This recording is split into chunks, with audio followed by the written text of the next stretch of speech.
Во презентиран извештај за организираниот криминал во Виена, а кој се однесува на Западен Балкан, Штип и Кочани се важни криминални центри. Во двата града, стои во извештајот, се случува криминал во 3 наутро и тоа е под политичка заштита. Заедно со Велес, исцртан е криминален триаголник кој е контролиран од македонци и во спрега со високо организирани криминални структури од Бугарија. Во Штип се случува поликриминална активност која вклучува трговија со дрога, шверц на цигари, како и рекет и изнуда преку приватни компании за обезбедување. Причина за ова економската депресија и големиот процент на иселување стои во извештајот. Во делот кој се однесува на Кочани, известувачите во Виена дошле до заклучок дека Кочани страда од миграција, главно кон Италија и Германија, но и невработеност. Предност му е географската позиционираност долж патот кој ги сврзува Македонија со Бугарија, која е една од поважните рути за транспорт на хероин. Кочани се смета и за центар каде се тргува со цигари и канабис. Истите истражувања извеле заклучок дека групите од Кочани имаат блиски врски со други сестриски организации во Западна Европа.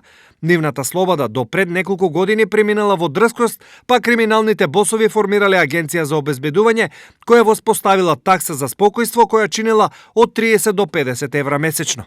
Криминалното делување било осетно намалено по полициската акција Детонатор во април 2012, заклучуваат истражувачите. Но дали навистина е се така црна во Штип и Кочани и организираниот криминал е на толку високо ниво? Со целиот респект кон истражувачката работа на оваа меѓународна организација, но запалени возила, претепани бизнисмени и јаздисани криминалци по улиците на Штип и Кочани речиси нема, иако и не очекуваме хероин, марихуана или слично да се транспортира јавно. Која била целта на ваквата презентација на Штип и Кочани во Виена е нејасно, но јасно е дека е невистина. Мислам дека е послабо. Добро, не е како у другите и на запад или. Не, Штип не е толку. Не у толку размери како у западо, не може да биде толку развиен или тоа, бидејќи ипак ние се подобро познаваме како луѓе, како граѓани, така да не може да се тоа лесно така спроведе. Како што некого замислували, има обиди и негде успешни.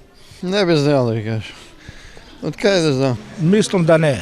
Уште не сум слушнал. Инаку, освен Штип и Кочани, лоша репутација во Виена стекнаа и Велес, Скопје и Тетово. Неа, преку истражување од кој знае колку десетици илјади евра, ја подготвија од организацијата Глобална иницијатива против организиран криминал со седиште во Цирих.